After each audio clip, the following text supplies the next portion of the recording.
All right, let's dive into the psychology of winning and losing. But here's the twist. We're not going to focus on the events themselves. Nope. We're going to look at the stories we tell ourselves after something happens and why those stories, honestly, might matter even more. I want you to think about it for a second. The last time you really succeeded at something, or, the last time you failed, what was that little voice in your head saying?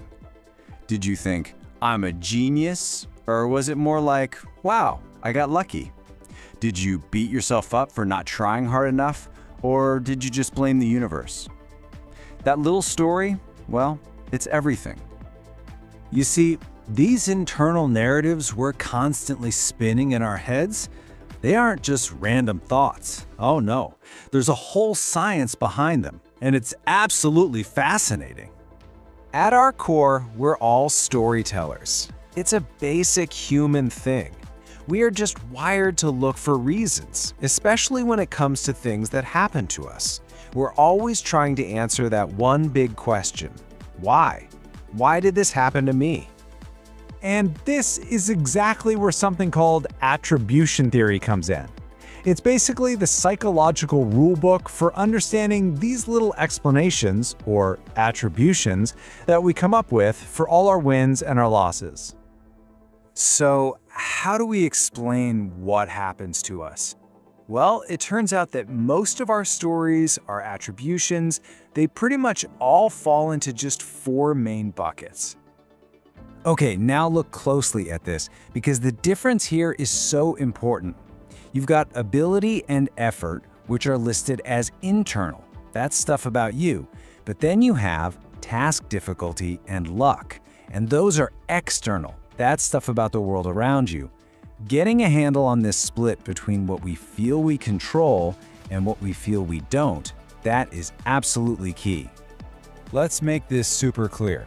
Imagine you fail a language exam. Do you tell yourself, ugh, I'm just bad at languages? That's ability. Or maybe that professor made the test impossible. That's task difficulty. Maybe you think, man, I really should have studied more. That's effort. Or even, you know what, it just wasn't my day. That's luck. You see, the exact same outcome, but 4 totally different stories. So what makes us choose one story over another? Well, the answer isn't just in what happened, but in this really powerful belief we have about ourselves before we even begin.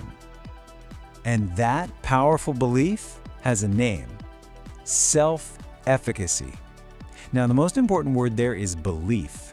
This has zero to do with how skilled you actually are.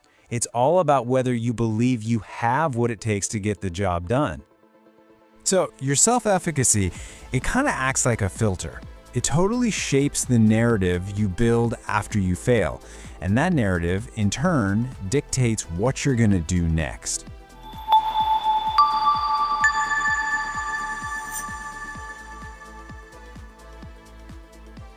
Let's actually watch how this plays out. Imagine 2 different students. They have the exact same level of talent, and they both just failed the exact same exam. Okay, so the student with high self-efficacy, the one who truly believes, I can do this. They see that failure and they blame it on a lack of effort. That's an internal thing they can actually change. So their response is to get proactive. Okay, I'm going to study harder next time. But then you have the student with low self-efficacy. They see that same failure and blame it on bad luck, or worse, a lack of ability. Things they feel are totally out of their control. Their response? Usually it's just resignation. Well, it was out of my hands. And look, this difference in storytelling, it's not just some little personality quirk. It has huge, profound consequences for how we learn, how motivated we are, and how successful we become. And the research on this is crystal clear.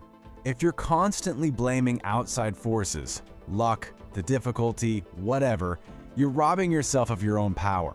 It's a really unhealthy habit because you're basically teaching yourself that you're helpless.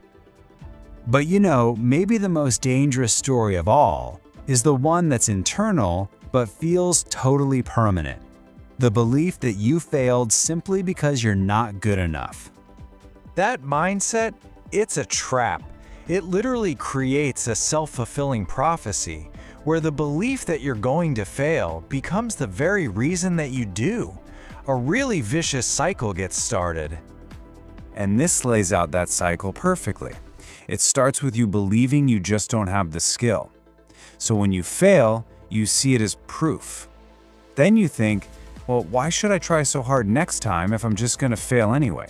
So you put in less effort, which makes you more likely to fail, which then just reinforces that original toxic belief that you weren't good enough to begin with. It's a devastating loop. So if you remember one thing from all of this, please let it be this. The story you tell yourself about why you failed isn't just a reason looking backward. It is a powerful, powerful prediction of how you're going to perform in the future. So the next time you have a big win or a tough loss, just stop and ask yourself, what's the story I'm telling myself right now? And, more importantly, what future am I predicting for myself? So, if you like videos like this, make sure you subscribe to our channel, hit the bell icon to get notified every time we post a new video, and share this video with your classmates, teachers, and friends.